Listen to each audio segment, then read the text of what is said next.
বিহারে হচ্ছে, এখানে হলে কি হবে জানি না। পুরো ইন্ডিয়াতে ভোটার তালিকা সংশোধন হওয়াটা দরকার। পার্সোনাল ইন্সপেকশন করছে না, গিয়ে বাড়িতে দেখছে না থাকে কি থাকে না, অন্য জায়গা থাকে এখানে এসে ভোট দিচ্ছে।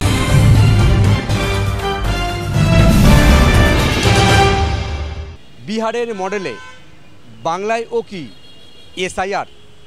যদিও এই নিয়ে ইতিমধ্যে তৈরি হয়েছে রাজনৈতিক তরজা। বিজেপি বলছে যে বাংলার ভোটার তালিকায় অনুপ্রবেশকারী এবং রোহিঙ্গা ভরে রয়েছে। অন্যদিকে তৃণমূল কংগ্রেসের পাল্টা অভিযোগ যে কার্যত ভোটার তালিকা সংশোধনের নাম করে বিজেপি বাংলায় এনআরসি চালু করতে চাইছে। সাধারণ মানুষ কি মনে করছেন ভোটার তালিকা সংশোধন করা উচিত? চলুন তাদের সাথে কথা বলি, জানার চেষ্টা করি তারা কি মনে করেন, তাদের কি মত। বিহারে হচ্ছে, এখানে হলে কি হবে জানি না, কিন্তু আমাদের তো এখানে ঠিকঠাকই আছে, সব ঠিক, কিন্তু না হওয়াই ভালো মনে হয়। এখন কিভাবে সংশোধন হবে সেটা তো আমরা জানি না, কারণ আমরা জানি যে হলে ভালো হয়।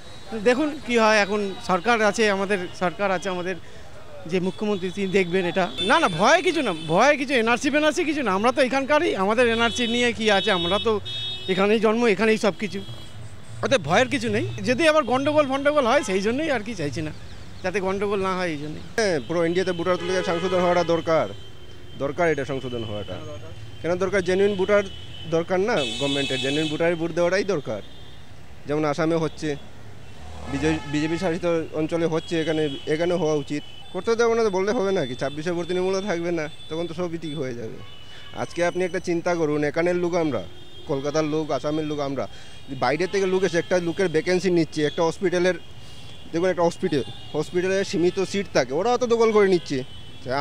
আমি এখানে থাকি, এখানে বাস করি, এখানেই সব কিছু করছি, এখানে নবন খাই, আমি যদি গিয়ে সিটটা না পাই, রেলের টিকিট আজকে কি দুর্দশা ধরে আমাদের রেলে, লোকাল ট্রেনে আমরা ডেইলি যাতায়াত করি, ডেইলি কাজ করি, আমরা ডেইলি কাজ খাই, কতটুকু প্রবলেম ফেস করতে হয়। হওয়া তো উচিত। কেন উচিত? অনেক বাইরে থেকে লোক এসছে, যাদের নতুন ওই মানে ভুলভাবে যারা ভোটার কার্ড তৈরি করেছে সেগুলোকে ক্যান্সেল করা উচিত। অবশ্যই উচিত। বাইরে অনেক আছে, বাংলাতে ভরে গেছে অনেক অনুপ্রবেশকারী। তৃণমূল আটকালে হতে পারে, তৃণমূল তো পাওয়ারে আছে না, এখানে হতে পারে, আটকাতে পারে। প্রচুর লোক থাকে না ওখানে, কত লোক থাকে না, যার নামটা আছে থাকে অন্য জায়গায়, ও লিস্টটা না একটু রিভাইভ করা যাবে। লোক গিয়ে কী বলে এটাকে, পার্সোনাল ইন্সপেকশন করছে না, গিয়ে বাড়িতে দেখছে না থাকে কি থাকে না, অন্য জায়গা থাকে এখানে এসে ভোট দিচ্ছে। আর কতজন এখানে না থাকে, অন্যরা ফলস ভোট দিয়ে যাচ্ছে। ফলস ভোটও তো আছেই, আই থিঙ্ক অ্যারাউন্ড 25 to 30% আছে। আই থিঙ্ক সো, কেন কি যা অবস্থায় যা ভোটিং প্যাটার্ন হচ্ছে 88%, 90%, I think that's not possible. Is around 60-65, is not possible whole day to, নাম্বারটা একটু বেশি দেখাচ্ছে। পুজোর তো 100 বার, তা কতটা কী হবে সেটা তো মানে চিন্তার ব্যাপার আছে। যদি বাইরের লোক যদি এখানে অধিকার পেয়ে যায়, তাই তো এখান থেকে লিস্ট থেকে বাদ দেওয়াই উচিত না। বিজেপি তো উল্টোপাল্টা কথা বলে, বড্ড উল্টোপাল্টা কথা বলে, ওদের কথা কোনো যুক্তি নেই। ওরা উল্টোপাল্টা কথা বলে, একটা ওদের ল্যাচ ছেড়ে দিয়েছে শুভেন্দুকে, মাথায় নেই মুন্ডু নেই, কথা বলতে পারে না, পেটে বিদ্যে নেই, যা খুশি বলে বেড়াচ্ছে, সেটা কোনো কথা না। আমি চাই যে বাঙালির ওপর কোনো রকম অত্যাচার না করা হয়, বাঙালিদের স্বীকৃতি দেওয়া হোক, এই হচ্ছে কথা, মেন কথা। আমাদের পশ্চিমবাংলা আমরা যেমন আমরা হিন্দু মুসলমান মিশে রয়েছি, এইভাবে যেন থাকতে পারি আমরা।